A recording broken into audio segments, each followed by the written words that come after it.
Praise the Lord. मैं pastor Amit Chauhan और आज हम पढ़ेंगे फास्टिंग प्रेयर के बारे में कि फास्टिंग प्रेयर क्या होता है और उसके बारे में जानेंगे।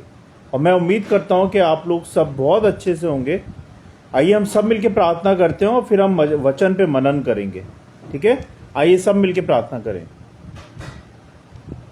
हमारे पिता सर्वशक्तिमान, हमारे खुदा, हमारे सब कुछ, हम धन्यवाद देते हैं प्रभु इस समय के लिए और आपकी स्तुति, आपकी महिमा, आपकी प्रशंसा करते हैं क्योंकि आप प्रशंसा के योग्य हैं, आप स्तुति के योग्य हैं।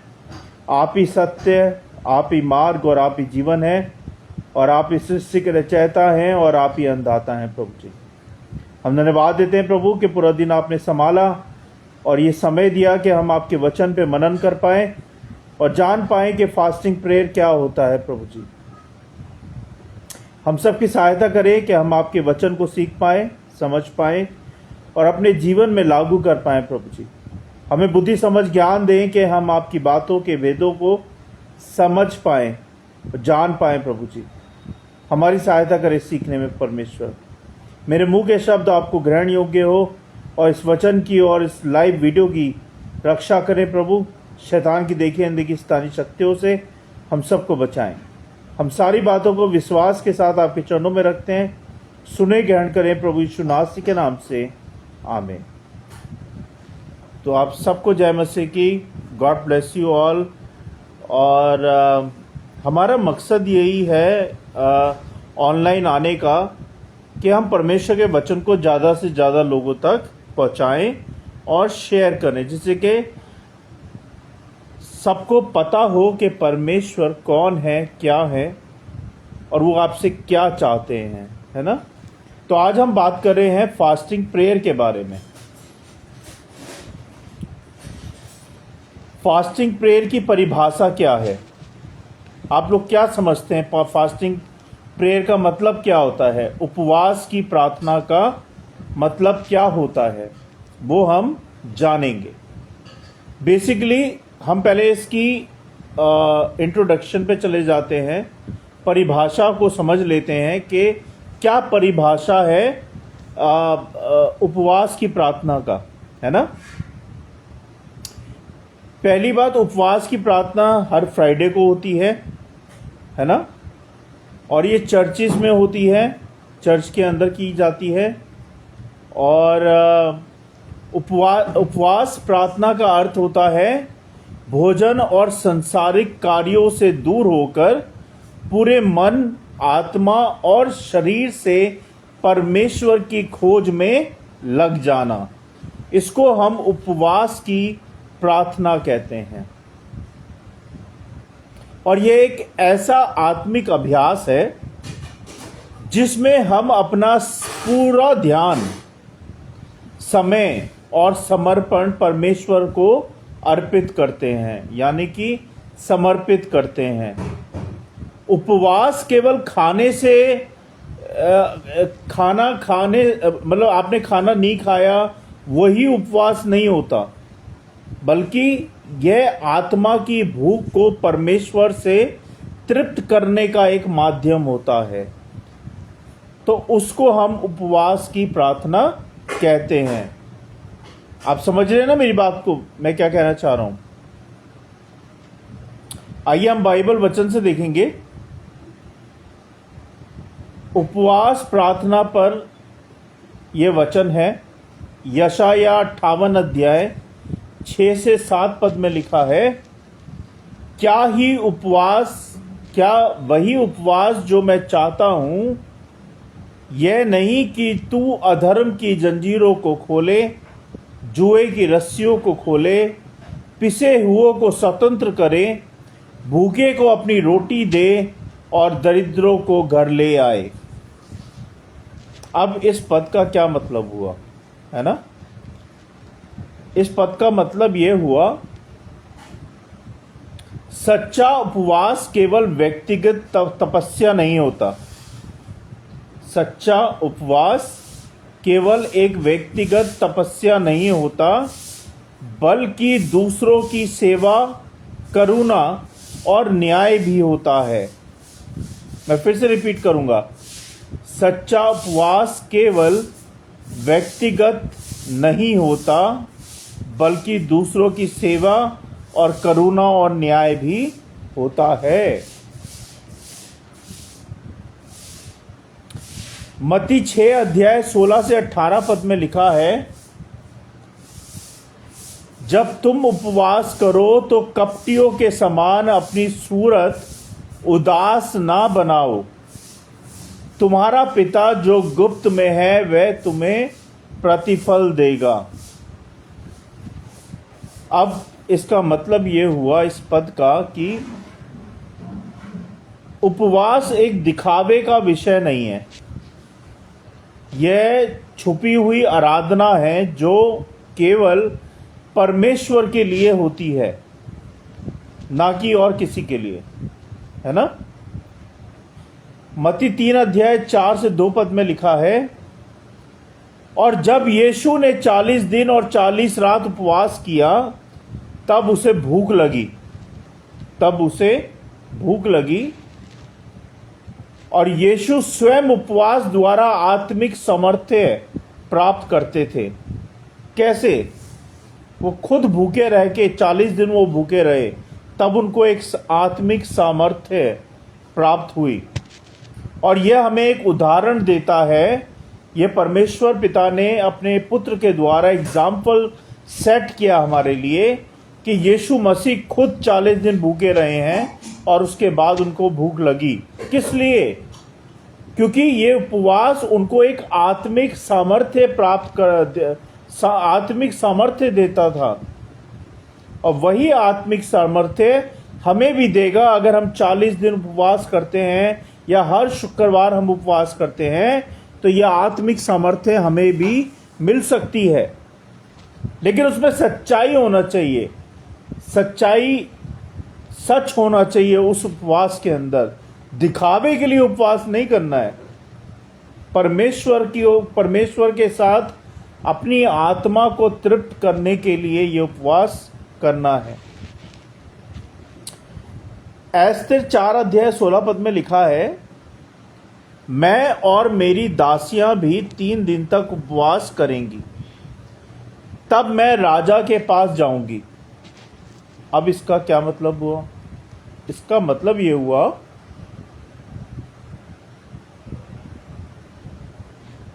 उपवास एक आत्मिक युद्ध की तैयारी है।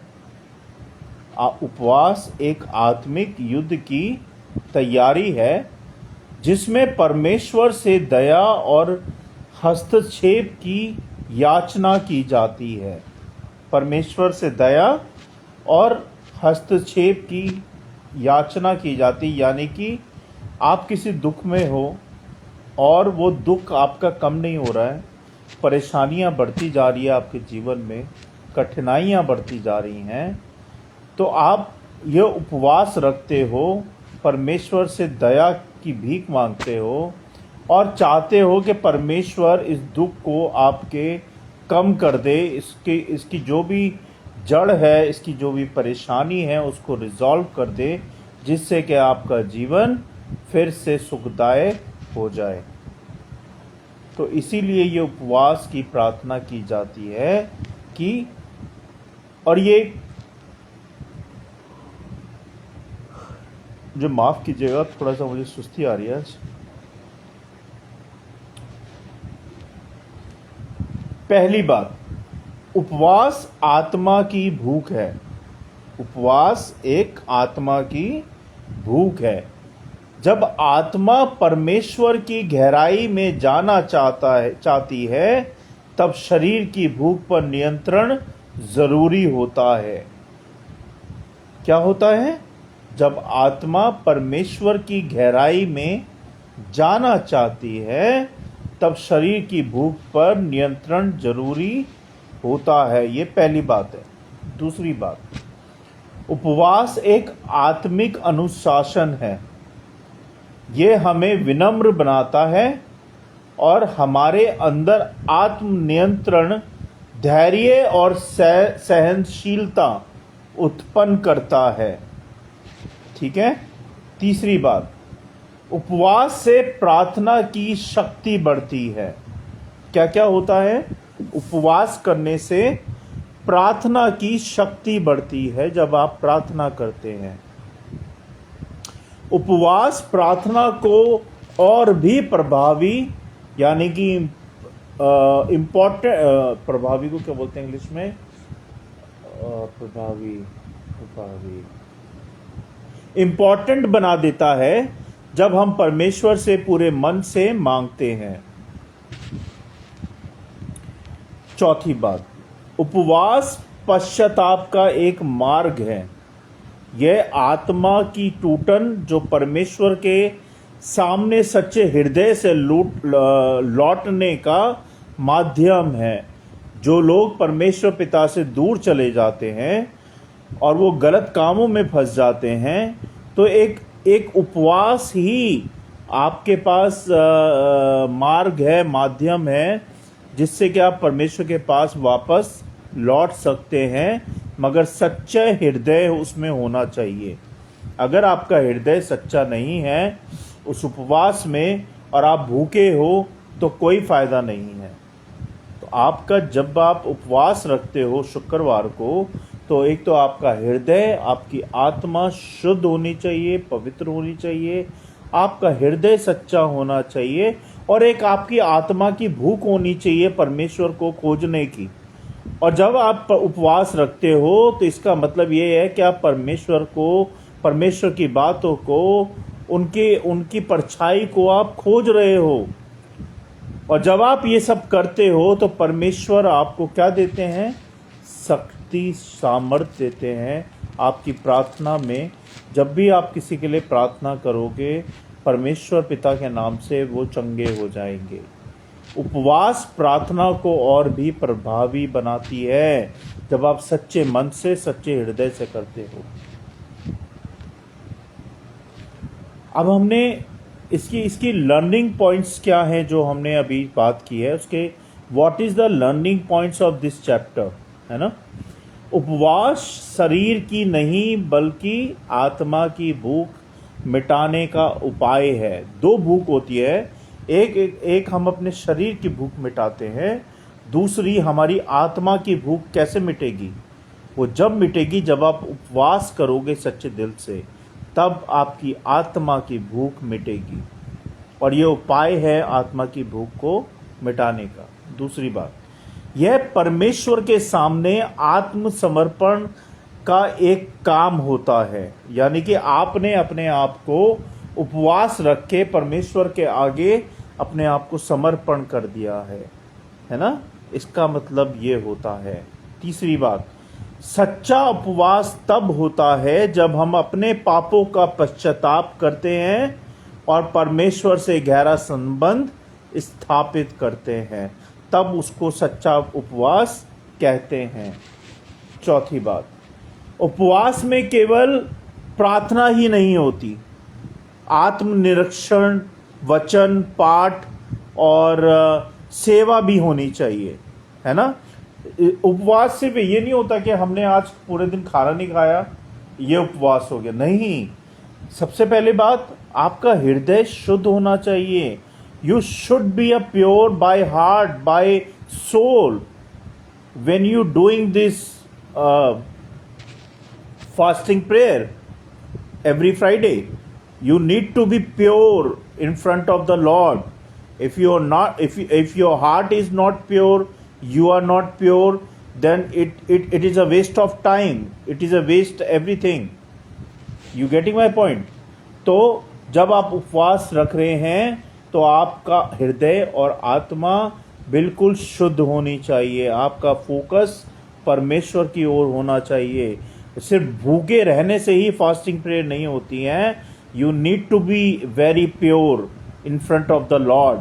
आपकी आत्मा, आपका हृदय, आपका शरीर, आपका तन मन सब कुछ प्योर होना चाहिए फास्टिंग प्रेयर के टाइम पे, क्योंकि आप अपने आप को समर्पित कर रहे हैं परमेश्वर को उस टाइम में। वो जो समय है जब आप फास्टिंग प्रेयर रख रहे हो। ध्यान रखिएगा, सिर्फ भूखे रहने से फास्टिंग प्रेयर नहीं होती है। उसके लिए बहुत सारे उपाय होते हैं जो मैंने आपको बताए हैं। उपवास प्रार्थना एक महान आत्मिक साधना है। ध्यान से सुनिएगा, ये लास्ट है इस चैप्टर का और बहुत ही इम्पोर्टेंट पार्ट है ये, और आपको सुनना चाहिए इसको और ध्यान में भी रखना चाहिए। उपवास प्रार्थना एक महान और आत्मिक साधना है जो केवल धार्मिक परंपरा नहीं है बल्कि गहरी आत्मिक आवश्यकता है। यह शरीर और आत्मा के बीच के संघर्ष में आत्मा को विजयी बनाता है ना। जब हम भूख से ऊपर उठकर परमेश्वर की उपस्थिति की भूख महसूस करते हैं तब सच्चा उपवास हमारा शुरू होता है। आप समझे मेरी बात को? बेसिकली जो मैंने आपको बोला कि सिर्फ भूखे रहने से उपवास नहीं होता, या चर्च चले गए और आपने वहाँ पे जाके प्रेयर की और आपने खाना खा लिया पास्टर के साथ, वो नहीं होता। जो आपका रियली फास्टिंग प्रेयर होता है वो होता है कि आपकी आत्मा, आपका शरीर, सब कुछ शुद्ध होना चाहिए। You need to be very very pure in front of the Lord. When you doing a fasting prayer, you need to be very very pure.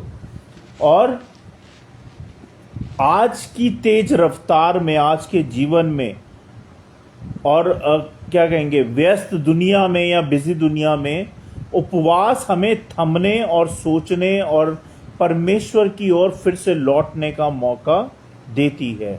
बड़ा क्लियर है ना। जब हम ये हमें याद दिलाता है कि हमें हमारा जीवन केवल रोटी से नहीं चलता बल्कि परमेश्वर के वचन से चलता है, परमेश्वर से चलता है। मत्ती 4:4 में लिखा है, आप इसको पढ़ सकते हैं घर जाके, या घर में बाइबल हो पढ़ लीजिएगा, मैं अभी पढ़ नहीं रहा हूँ इसको। इसमें लिखा हुआ है, जब व्यक्ति गहरे दुख में होता है, निर्णयों के मोड़ पर होता है या आत्मिक जीवन में गिरता हुआ महसूस करता है, तब उपवास एक नई शुरुआत देता है। समझे आप मेरी बात को? और ये हमें आत्मिक स्पष्टता, दिशा और शक्ति प्रदान करता है। इसीलिए हम उपवास रखते हैं, जिसको हम कहते हैं fasting prayer on every Friday. उपवास प्रार्थना अपने परमेश्वर के सामने नम्र करना अपने आप को, उसके मार्ग पर लौट आना अगर आप भटके हुए हो, और उसकी महिमा के लिए जीना, इसको हम उपवास कहते हैं। तो आज ये उपवास के बारे में था। एक बार मैं फिर से रिवीजन करता हूँ जो हमने पढ़ा आज। हमने आज पढ़ा है कि उपवास, फास्टिंग प्रेयर क्या होता है बेसिकली, है ना, और उसके बारे में हमने काफ़ी कुछ आज पढ़ा है। ब्रदर एंड सिस्टर, बेसिकली आपको सच्चे मन से परमेश्वर के सामने जाना है, दिखावे के लिए नहीं फास्टिंग प्रेयर करनी। या आप भूखे हो तो आपने मुंह लटका रखा है, या फिर आपने किसी से बात नहीं करनी, या बिल्कुल टाई फिश हो गए, ऐसे नहीं है।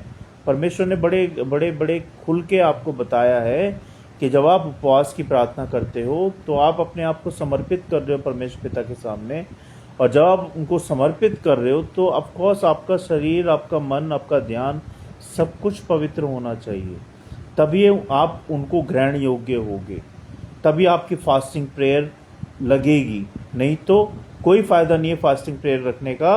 अगर आप सिर्फ पास्टर के कहने से फास्टिंग प्रेयर रख रहे हो, या फिर आप एक रीति रिवाज समझ के इसको फास्टिंग प्रेयर को रख रहे हो, या फिर आप एक चर्च का फ्राइडे समझ के रख रहे हो, तो कोई फ़ायदा नहीं है।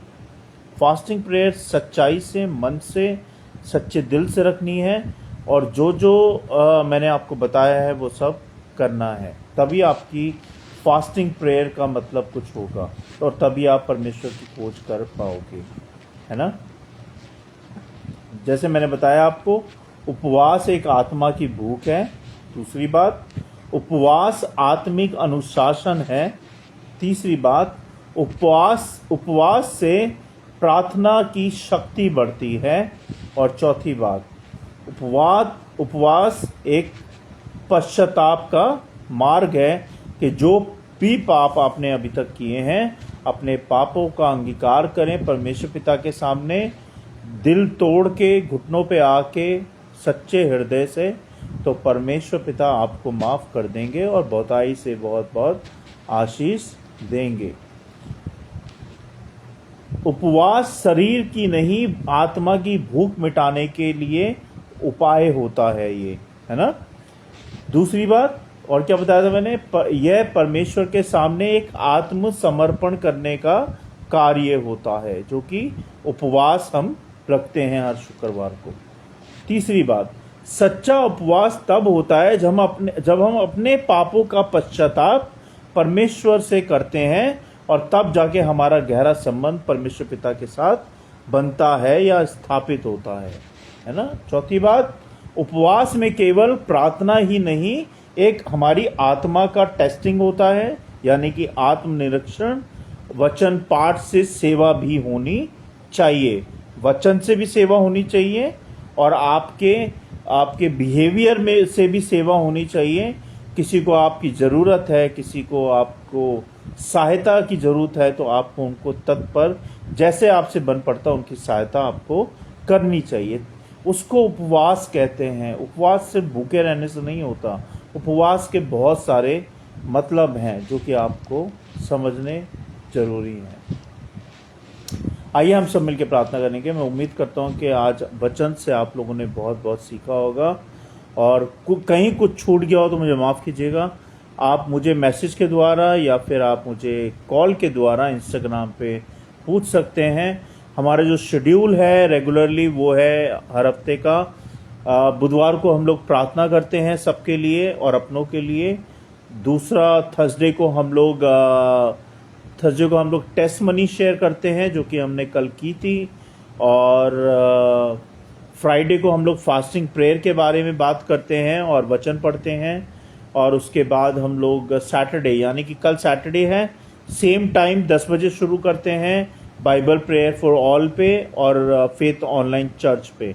ये 2 पेज हैं हमारे इंस्टाग्राम पे, हम दोनों पे पोस्टिंग भी करते हैं और लाइव ऑनलाइन आते हैं। उसके बाद हमारा सैटरडे को यानी कि कल हमारा रेगुलर बाइबल स्टडी है, यानी कि अभी हमारा निर्गमन 33 चल रहा था, कल हम 34 पढ़ेंगे निर्गमन, है ना। तो आप लोग जुड़ सकते हैं रात को 10 बजे इंस्टाग्राम पे लाइव, ठीक है। कोई भी आपकी प्रार्थना है, कोई भी क्वेश्चन है, आप मुझे भेज सकते हैं। और संडे को हम सुबह 10 बजे मिलते हैं वर्शिप के साथ, उसमें हम वर्शिप करते हैं, गाने भी गाते हैं और फिर बाइबल के वचन शेयर करते हैं एक दूसरे के साथ। ये हमारा अभी रेगुलरली शेड्यूल है।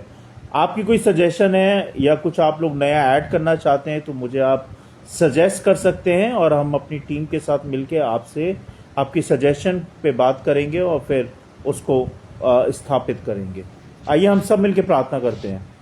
आपकी कोई प्रार्थना है तो बताइए। मेरे साथ जुड़े हैं भाई पेवेस्परा, ज्वाइन हुए हैं हमारे साथ। I hope you understand the Hindi language. If you not understand the Hindi language please let me know, I can explain you in English. So आइए हम सब मिलकर प्रार्थना करते हैं। हे पिता परमेश्वर, राजाओं के राजा प्रभु यीशु, हम धन्यवाद देते हैं कि आपके वचन के द्वारा हमें पता चला कि फास्टिंग प्रेयर, उपवास की प्रार्थना हमारे लिए क्यों ज़रूरी है और हमें क्यों करनी चाहिए। प्रभु जी हमारी भी सहायता करें प्रभु, हम सब की, कि हम हर शुक्रवार को फास्टिंग प्रेयर रख पाएँ और कर पाएँ। प्रभु जी सिर्फ हमें भूखे नहीं रहना है, हमें आत्मा से, शरीर से शुद्ध रहना सिखाएं प्रभु जी, और हमें अपने पापों का पश्चाताप करना सिखाएं प्रभु जी, जिससे कि हम आपके और समीप, आपके और नज़दीक, आपके अनुग्रह में बने रहें और आते जाएं प्रभु जी। हमारी सहायता करें प्रभु कि हम आपके वचनों को दिन प्रतिदिन अपने जीवन में लागू कर पाएं, इनको पढ़ते जाएं, इनको सीखते जाएं और दूसरों के साथ शेयर करते जाएं प्रभु जी। हम सब की सहायता करें वचन को सीखने में, समझने में और दूसरों के साथ शेयर करने में।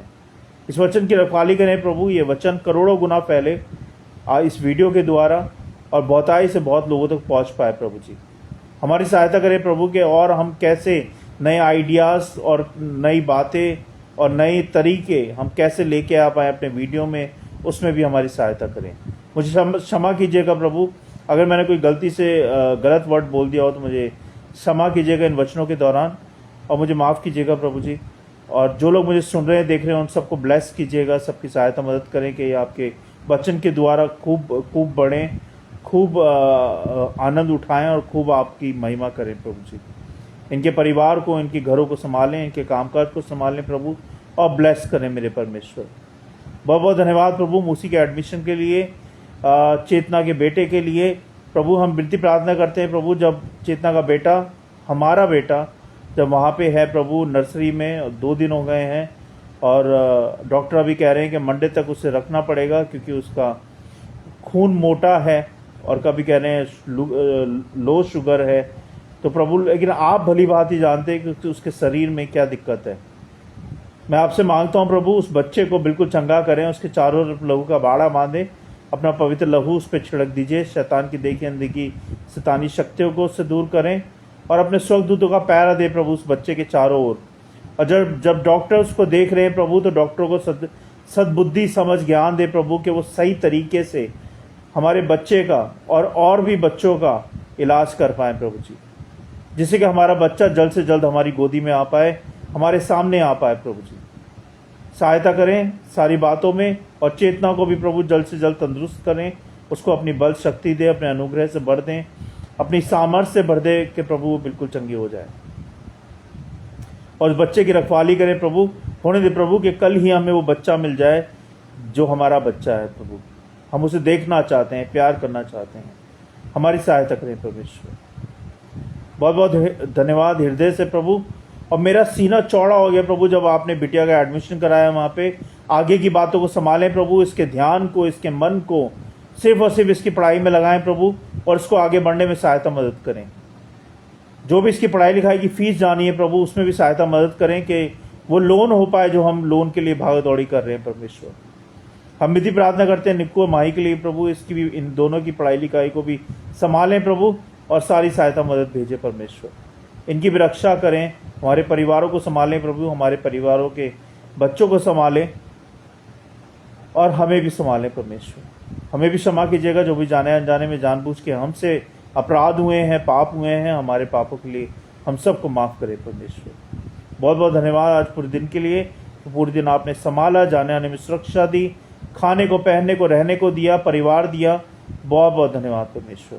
धन्यवाद आपके वचनों के लिए, सारी बातों के लिए, सारी आशीषों के लिए, और इस लाइव वीडियो के लिए बहुत बहुत धन्यवाद परमेश्वर।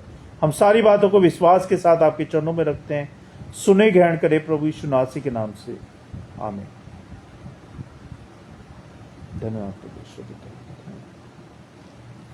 आप सबका बहुत बहुत धन्यवाद हो। Thank you so much. God bless you all. Praise the Lord. और आप लोगों की कोई भी परेशानी है, कठिनाई है, मुसीबत है, आप हमें बताएं, हम आपके लिए प्रार्थना करेंगे। हम कल फिर जुड़ेंगे रेगुलर बाइबल स्टडी के साथ। तब तक के लिए good night. Thank you so much for joining.